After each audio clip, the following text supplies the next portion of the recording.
आपके अपने YouTube channel सांवरिया online zone में आप लोगों का बहुत बहुत स्वागत है। प्यारे बच्चों, अपने 11th क्लास की फ़िज़िक्स की क्लासें रनअप है, चल रही है। अपन ने बहुत से वीडियो पीछे आप लोगों के बहुत से अपलोड कर रखे हैं अपने चैनल पे। यदि आप लोग 11th क्लास को बिल्कुल क्लियर तरीके से, परफेक्ट तरीके से आप लोग तैयार करना चाहते हैं, जो आप लोगों के लिए बहुत ही ज़्यादा इम्पोर्टेंट है। जब आप लोग 12th क्लास के बाद में जब नीट, IIT वगैरह या नेवी, एयरफोर्स की तैयारी करने के लिए आप लोग प्रिपरेशन करते हैं, तो उसमें आप लोगों के लिए 11th क्लास का जो टॉपिक है वो बहुत ज़्यादा काम में आता है। और अपनी क्या होती है कि अपन 10th क्लास में बहुत ही अच्छी तरीके से स्टडी करते हैं, क्योंकि बोर्ड एग्ज़ाम होती है, स्कूल का प्रेशर होता है, घर वालों का प्रेशर होता है, और अपना एक माहौल ऐसा होता है कि बोर्ड क्लास में अपन ज़्यादा स्टडी करने की कोशिश करते हैं, अपने को परसेंटेज बनानी होती है। इस कोविड के कारण सब कुछ अस्त हो रहा है, आप लोगों को पता है, आप लोग बहुत ज़्यादा पिछड़ चुके हैं। तो आप लोग यदि इस कंपटीशन में अपने जो एग्ज़ाम में बैठने वाले जो अपने साथी हैं उनसे आप लोग पिछड़ न सकें, इसके लिए अपन ने 11th क्लास 12th क्लास की दोनों क्लासें रनअप कर रखी है, चल रही है। और इसमें फ़िज़िक्स एक ऐसा सब्जेक्ट है जिसको आप लोग यदि कंसेप्ट के आधार पे यदि पढ़ते हैं तो आप लोगों को अच्छा तैयार होता है, रटने की आप लोगों को आवश्यकता नहीं। तो 11th क्लास की जो अपनी क्लासें हैं वो बहुत ज़्यादा इम्पोर्टेंट है। अपन 11th क्लास में पढ़ते कम है, क्योंकि लोकल क्लास है, स्कूल में भी कम ध्यान दिया जाता है, घर पे भी अपने घर वाले कम ध्यान देते हैं। तो अपने को बहुत अच्छे तरीके से इस टॉपिक को, ऐसे जो आप लोगों के 11th क्लास के टॉपिक है, इनको आप लोगों को बहुत अच्छे तरीके से तैयार करना है। और अपनी क्लासें ये कंटिन्यू रहेगी, अपनी जो 11th और 12th क्लास की क्लासें हैं ये कंटिन्यू रहेगी। और इसके साथ में अपन नेवी, एयरफोर्स की भी और क्लासें स्टार्ट करेंगे, जो आगे अपन कोशिश कर रहे हैं धीरे धीरे स्टार्ट करने की। तो अपनी जो एक अपनी क्लासें हैं, इनको 11th क्लास की, 12th क्लास की क्लासें आप लोग यदि सही तरीके से कर लेंगे, यदि ये क्लासें आप लोग ध्यान से कंसेप्ट के आधार पे यदि आप लोग पढ़ लेंगे, तो आप लोग के नेवी, एयरफोर्स की तैयारी करने के लिए जो अपनी क्लासें चलेगी उसमें आप लोग की प्रॉब्लम नहीं आएगी। और अपनी क्लासें कंटिन्यू आप लोग की आई रही है। कभी ऐसा कोई रेयर केस होता है जिसमें कोई ऐसा काम हो जाए, निजी काम भी आप लोगों को पता है कभी ना कभी हो ही जाते हैं, तो ऐसी स्थिति में आप लोगों को क्लासें नहीं मिल पाती, उसके लिए हमें बहुत बहुत खेद है। तो चलो अपन चलते हैं अपने 11th क्लास के NCERT सिलेबस पर आधारित अपने फिजिक्स पे, जिसमें अपना टॉपिक है सार्थक अंक। आज का अपना टॉपिक है सार्थक अंक।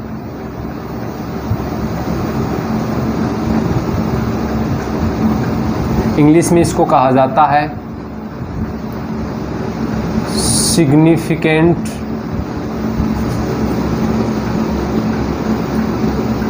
फिगर्स।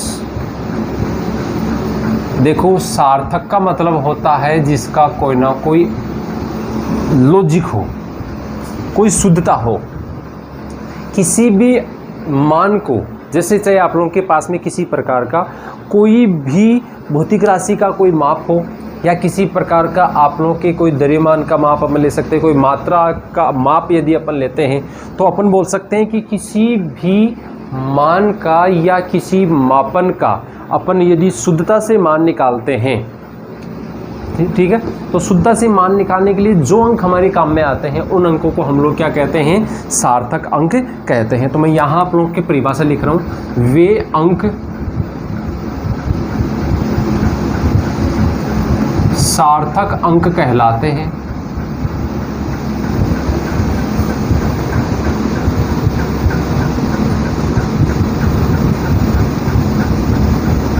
वे अंक सार्थक अंक कहलाते हैं जो शुद्धता से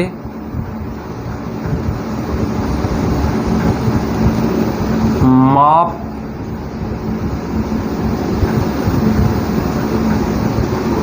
प्रदर्शित करने के लिए काम में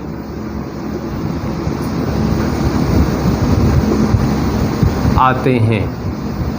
क्या कहलाते हैं? सार्थक अंक। अब सार्थक अंक जो हैं, इन सार्थक अंकों का हम लोग यहाँ जो आकलन करना चाहते हैं, उनको ज्ञात करना चाहते हैं कि कौन सी जो आप लोगों के पास में संख्या है, उस संख्या में कितनी सार्थक अंक हैं, अपन उनकी काउंटिंग कैसे कर सकते हैं। तो इन सब के लिए हमारे यहाँ पे कुछ नियम दे रखे हैं। तो अपना अगला टॉपिक है इसी का, सार्थक अंक ज्ञात करने के नियम। हम किन किन के आधार पर सार्थक अंक ज्ञात करते हैं, देखो कैसे। सबसे पहला मैं देख रहा हूँ यहाँ पे, सबसे पहला आप लोगों का नियम है कि जितने भी अशून्य अंक होते हैं,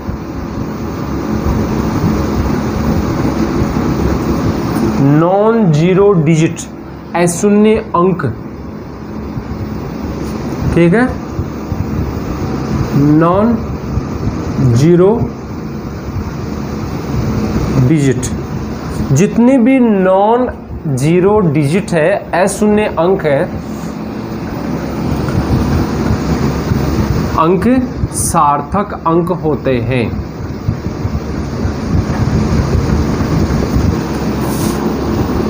या बोल सकते हैं सभी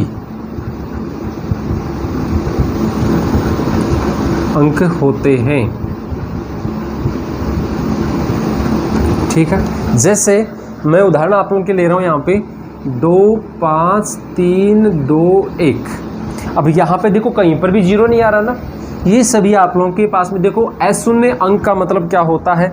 अशून्य अंक वह अंक होते हैं, अशून्य अंक वो सभी अंक होते हैं जो 1 2 3 4 5 6 7 8 9, ठीक है। 1 से लेकर 9 तक के जितने भी अंक होते हैं वो अशून्य अंक होते हैं। तो बताओ इसमें कितने सार्थक अंक हैं? 5। देख लो, मैं काउंटिंग करके बता देता हूँ, 1 2 3 4 5। कितने अंक हो गए इसमें? 5 अंक है, और 5 के 5 आप लोगों के पास में अशून्य अंक हैं। तो इसमें कितने सार्थक अंक हो गए? 5 सार्थक अंक हो गए, ठीक है। फिर अपन चलते हैं, आप लोगों के पास में आ जाता है नंबर 2 नंबर का नियम। देखो आगे,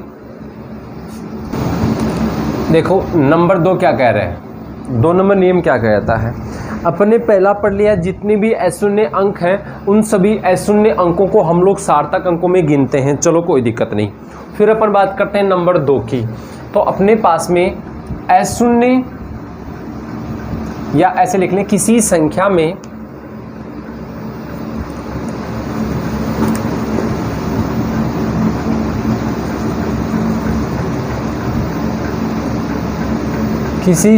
में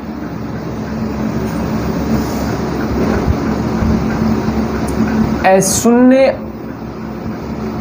अंकों के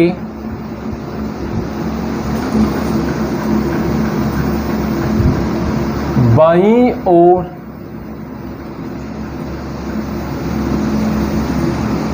आने वाले शून्य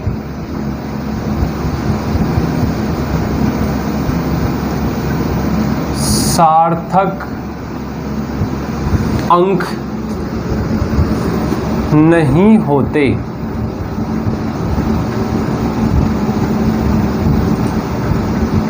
जैसे अपन बात करें, अभी आप लोगों के पास में संख्या आई थी, कितनी आप लोगों ने संख्या ली? मान लो ये संख्या आप लोगों के, इसमें ये कहा जा रहा है कि अशून्य अंकों के, ये अशून्य अंक है सभी, इनकी बाईं और आप लोगों के पास में जैसे 2 जीरो मैंने लगा दिए। अब बताओ इसमें कितने सार्थक अंक हैं? तो इसमें कितने सार्थक अंक होंगे? इसमें आप लोगों के पास में 1 2 3 4 5। इसके बाईं ओर, अशून्य अंक के बाईं ओर, ये मेरा बायां है, मैं मेरे बाएं की बात कर रहा हूँ, जो लिख रहा होता है उसके बाएं की बात हो रही है, ठीक है। यहाँ अपन जब बोर्ड की ओर होके जब लिखते हैं तो ये क्या हो गया? बायां भाग हो गया, ठीक है। तो बायां भाग जो है, इस भाग की ओर जितने भी जीरो आते हैं वो सार्थक अंक में नहीं गिने जाते। तो इसमें टोटल कितने सार्थक अंक हो गए? 5, ठीक है। फिर अपन बात करते हैं, तो आप लोगों के पास में देखो, मैं यदि इसमें जीरो लगा दूँ, 0 2 1 5 3 1, एक को संख्या है ये। ठीक है। या फिर मैं ऐसे लिख सकता हूँ 0 0 2 1.0 ये सॉरी 5 3 1। अब देखो शून्य अंक के बाईं ओर ये शून्य आ रहे हैं, ठीक है। शून्य अंक के बाईं ओर ये शून्य आ रहे हैं, तो इन सब को आप लोग सार्थक अंक में नहीं गिनेंगे। इसमें कितने सार्थक होंगे? 1 2 3 4 5, 1 2 3 4 5, ये सार्थक अंक हो गए इनमें। बोलो कोई दिक्कत है? हमेशा एक चीज़ का ध्यान रखना है, सार्थक अंक गिनने के लिए जितने भी बाईं ओर जीरो आएंगे उनको कभी मत गिनना, ठीक है। अभी तक हम लोगों ने 2 नियम पढ़ लिए हैं। शून्य अंक होते हैं ये सभी सार्थक अंक में गिने जाते हैं। नंबर 2 अपन पढ़ रहे हैं कि जितने भी शून्य अंक हैं उनके बाईं ओर यदि कोई शून्य आता है तो उन्हें हम लोग सार्थक अंक में नहीं गिनते हैं, ठीक है। फिर अपन बात करते हैं नंबर 3 की। तो अपना नंबर 3 टॉपिक क्या है? अब देखो, दूसरा आप लोगों ने पढ़ लिया कि शून्य अंकों के बाईं ओर आने वाले शून्य सार्थक अंक नहीं होते, लेकिन वही शून्य यदि 2 शून्य अंकों के बीच में आ जाए, जैसे मैं लिख रहा हूं शून्य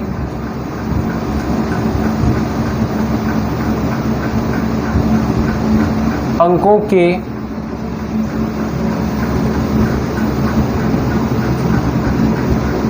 मध्य में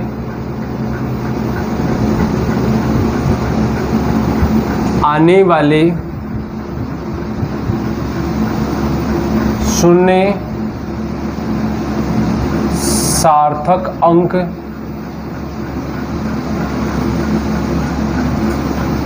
होते हैं, ठीक है।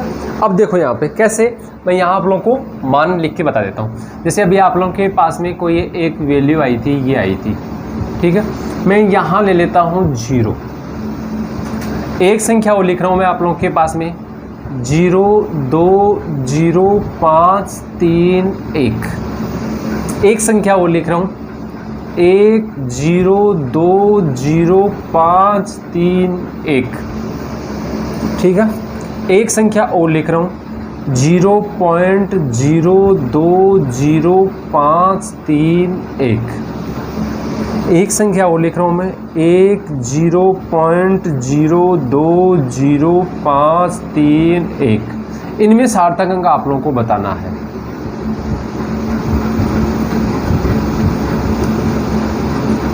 करो, देखिए इसको सोल्व करो। अब सार्थक अंक बताने के लिए देखो एक चीज़ का आप लोगों को ध्यान रखना है। सबसे पहले मैंने आप लोगों को ऊपर क्या लिखा है, शून्य अंकों के बीच में आने वाला, मतलब मध्य में आने वाला शून्य, मध्य में आने वाला जितने भी शून्य होते हैं वो सार्थक अंक में होते हैं। देखो ये आप लोगों के पास में शून्य अंक है, इनके बीच में ये शून्य आ रहा है, क्लियर। इसका मतलब ये सार्थक अंक में गिना जाएगा। तो सार्थक अंक कितने हो गए? 1 2 3 4 5, कितने हो गए सार्थक अंक? 5, ठीक है। फिर अपन आगे चलते हैं। तो आप लोगों के पास में यहाँ देखो 2 अशून्य अंकों के बीच में शून्य आ रहा है, क्लियर। 2 अशून्य अंकों के बीच में यदि शून्य आ रहा है, मतलब अशून्य अंकों के बीच में यदि शून्य आता है तो वो सार्थक अंक में गिना जाएगा। ये तो क्लियर हो गया। अब इसकी बात करते हैं। ये जो आप लोगों के पास में 0 है, ये 0, ये जो शून्य है ये आप लोगों के अशून्य अंक के बाईं ओर आ रहा है। अभी हम लोगों ने 2 नंबर का जो आप लोगों के नियम पढ़ा, वो क्या नियम था? वो नियम यही कह रहा था कि अशून्य अंक के बाईं ओर आने वाले शून्य सार्थक अंक नहीं होते, ठीक है। ये आप लोग के देखो 2 के बाईं ओर आ रहे हैं, इसका मतलब ये सार्थक अंक नहीं है। तो अपने पास में कितने हो गए? 1 2 3 4 5, पहले भी कितने थे? 5, अब कितने हो गए? 5 ही अब है। मतलब आप लोगों ने 2 से पहले 0 लगाया, जिसका कोई औचित्य नहीं है। फिर अपन आगे चलते हैं। तो अपने पास में देखो 2 अशून्य अंकों के बीच में शून्य आ रहा है, दो अशून्य अंकों के बीच में शून्य आ रहे हैं। मैंने यही बताया अशून्य अंकों के मध्य में कोई यदि शून्य आता है तो उसे सार्थक अंक में गिना जाता है। इसका मतलब इसको गिनना पड़ेगा। 1 2 3 4 5 6 7 टोटल कितने सार्थक अंक हो गए? 7। क्लियर। फिर अपन आगे चलते हैं तो अपने पास में देखो क्या आता है, इसकी अपन बात कर रहे हैं। अब इसमें क्या किया, देखो दो अशून्य अंकों के बीच में शून्य आ रहे हैं। क्लियर। यहाँ देखो इन दोनों अशून्य अंक के बाईं ओर शून्य है, इनके बाईं ओर कोई भी सार्थक अंक नहीं है, कोई भी आप लोग के अशून्य अंक नहीं है। ठीक है, अशून्य अंक नहीं है तो आप लोग के पास में इनको काउंट नहीं करेंगे, और इनको काउंट नहीं करेंगे तो आप लोग के पास में देखो 1 2 3 4 5 मतलब कितने सार्थक अंक हो गए? 5 हो गए। क्लियर। एक में आप लोगों की थोड़ा सा और चेंज कर देता हूँ, जैसे इस यहाँ पर भी अपन क्या ले लें? 0 ले लें, मतलब 2 0 आ जाए। कहीं आप लोगों के दिमाग में ये रहे कि 2 सार्थक अंकों के बीच में 0 आता है, वही आप लोगों के काउंट होता है। 2 सार्थक अंकों के बीच में यदि 2 0 आ जाए तो वो काउंट होंगे कि नहीं होंगे? तो आप लोग के ऐसे दिमाग में क्वेश्चन बन सकता है, और जाहिर सी बात है बनना भी चाहिए। तो आप लोगों के पास में देखो क्या स्थिति बनेगी। यहाँ अपन देख रहे हैं कि देखो अशून्य अंकों के बीच में शून्य आ रहे हैं, चाहे वो कितने भी शून्य हो, 1 हो 2 हो 3 हो कितने भी हो, 2 अशून्य अंकों के बीच में होनी चाहिए। मतलब उनके जितने भी जीरो हैं उन जीरो के दोनों तरफ, दाएं बाएं दोनों तरफ आप लोगों के पास में अशून्य अंक होना चाहिए। 2 जीरो हैं, इनके इधर 2 है, इधर 3 है। फिर अपन बात करते हैं, इधर आओ, ये 0 है। ठीक है, इसके देखो बाईं ओर क्या है? 0 है, इसके बाईं ओर अशून्य अंक है। तो ये अशून्य अंकों, 2 अशून्य अंकों के बीच में 2 आप लोग के शून्य आ रहे हैं, तो ये भी आप लोग काउंट होंगे। तो 1 2 3 4 5 6 7 8 कितने सार्थक अंक होंगे? 8 सार्थक अंक होंगे। तो ये आप लोग के तीसरा नियम है जो बहुत मोस्ट है। तो इस प्रकार से आप लोगों का तीसरा पॉइंट हो गया, अशून्य अंकों के मध्य आने वाले शून्य सार्थक अंक होते हैं। चलो पढ़ते हैं चौथा नियम। चौथा पॉइंट क्या कह रहा है अपना? चौथा पॉइंट कह रहा है अशून्य अंकों के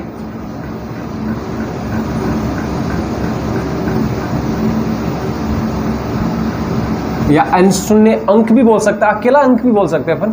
अशून्य अंक के दाईं ओर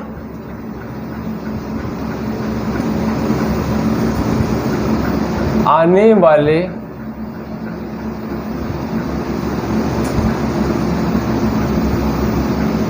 शून्य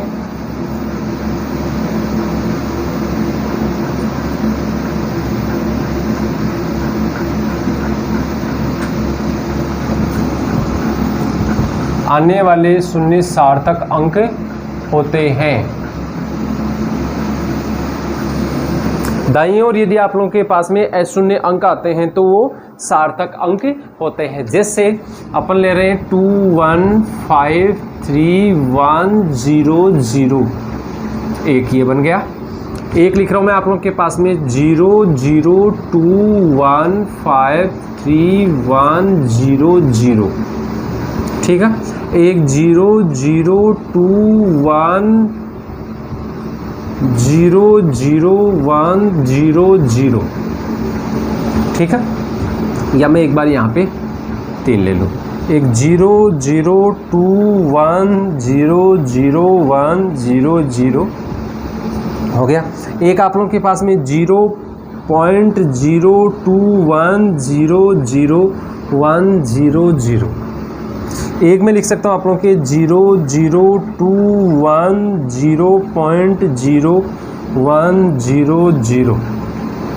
ये देखो आप लोगों के पास में जितने एग्जाम्पल बन सकते थे वो एग्जाम्पल मैंने आप लोगों को यहाँ लिख के बता दिया। अब अपन सबसे पहले में देखते हैं मैंने क्या लिखवाया, अशून्य अंकों के दाईं ओर, मतलब यहाँ अशून्य अंकों के अपन दाईं ओर की यदि बात कर रहे हैं तो जितने भी आप लोगों के शून्य आते हैं वो सार्थक अंक होते हैं। जैसे यहाँ अपन देखेंगे 2 1 5 3 1 0 0, 2 0 आ गए, मतलब अशून्य अंक। ये देखो अशून्य अंक है, इस अशून्य अंक के दाईं ओर आप लोग के पास में यहाँ 0 आ रहे हैं, तो 0 आ रहे हैं, इसका मतलब ये सार्थक अंक में गिने जाएंगे।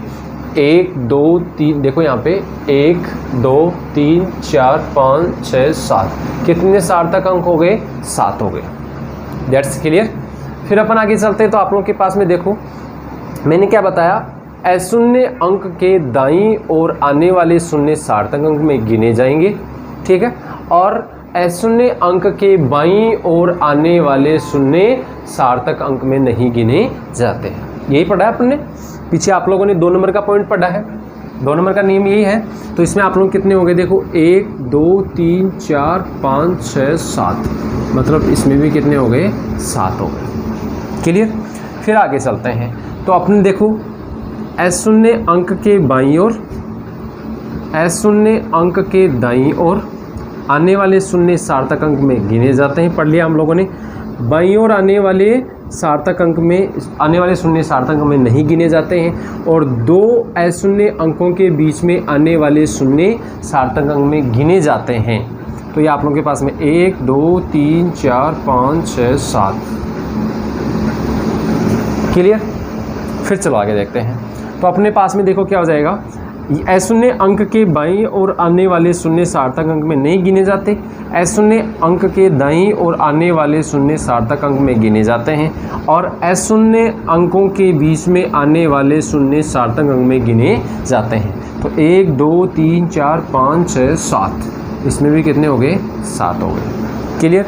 सेम टू सेम पोजीशन है, हम लोगों ने यहाँ पॉइंट लगा दिया, कोई फर्क नहीं पड़ता। अशून्य अंक के बाईं ओर आने वाले नहीं गिने जाएंगे, अशून्य अंक के बाईं ओर आने वाले नहीं गिने जाएंगे, दाईं ओर जितने भी आते हैं उन सबको अपन गिन लेंगे, और बीच में जितने भी आते हैं उन सबको भी आप लोग गिन लोगे। तो ये कितने हो गए, वही आप लोगों के 7 होंगे। 1 2 3 4 5 6 7, 1 2 3 4 5 6 7, 7 आप लोगों के पास में हो गए। तो ये हो गया आप लोगों के पास में चौथा नियम। चलते हैं 5वें नियम में, ठीक है। देखो 5वां क्या कह रहा है, 5वां पॉइंट क्या कह रहा है, किसी संख्या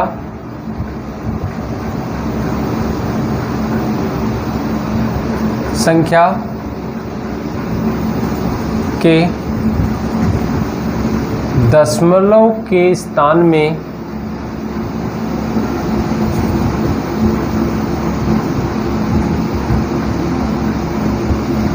परिवर्तन करने से, दशमलव के स्थान में परिवर्तन करने से सार्थक अंक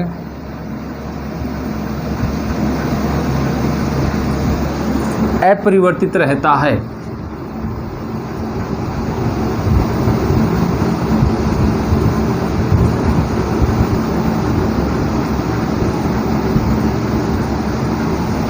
देखो कैसे, मैं यहाँ आप लोगों के उदाहरण ले रहा हूँ, 2 1 5 3 1, इसमें सार्थक अंक कितने हैं, 5। आप लोगों ने पढ़ लिया पीछे, सभी अशून्य अंक हैं, ये सभी अशून्य अंक होते हैं, ये सार्थक अंक में आते हैं, ठीक है। मैं यहाँ आप लोगों के 2 1 5 3 पॉइंट 1 कर दूँ। देखो यहाँ पे मैंने पॉइंट लगा दिया, तो 10 की पावर कितनी होनी चाहिए बताओ, 10 की पावर 1, ठीक है।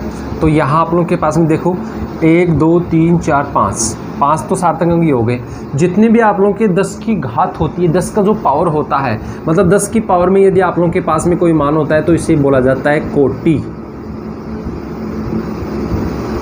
और कोटि बोला जाए इसका मतलब इसका कोई सार्थक अंक नहीं होता। तो अभी भी आप लोगों के पास में कितने सार्थक अंक हैं, 5 हैं। देखो मैं पॉइंट और लेके आता हूँ इधर, 2.1531, ठीक है।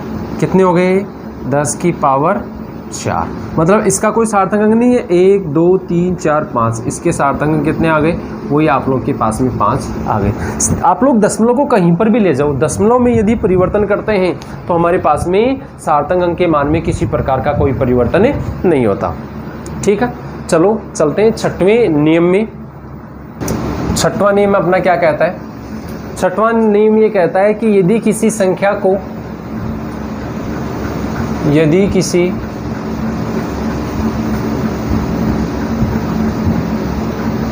संख्यात्मक मान को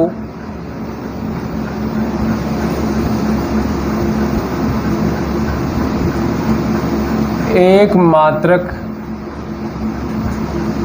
पद्धति से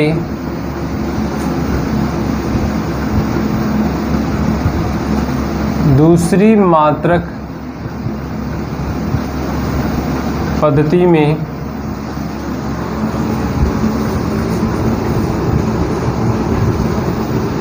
परिवर्तित किया जाता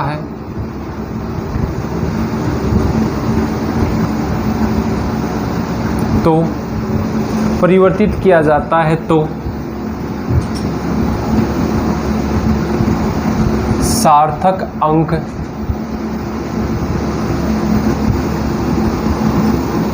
अपरिवर्तित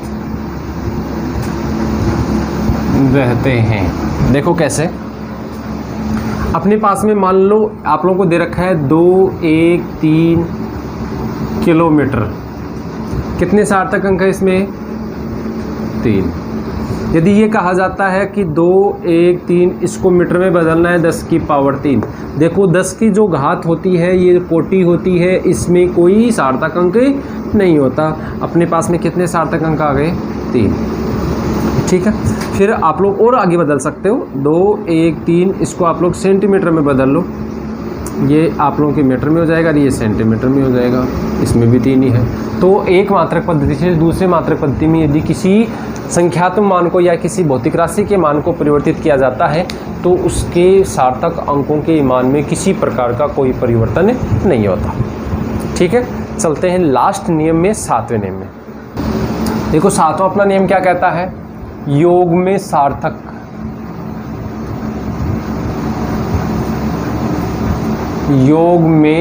सार्थक अंक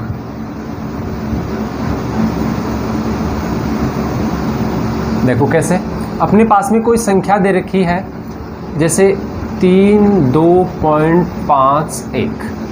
ठीक है, कितने सार्थक अंक है इसमें? 4। एक संख्या आप लोगों को दे रखी है 21.3, इसमें कितने सार्थक अंक हैं? 3।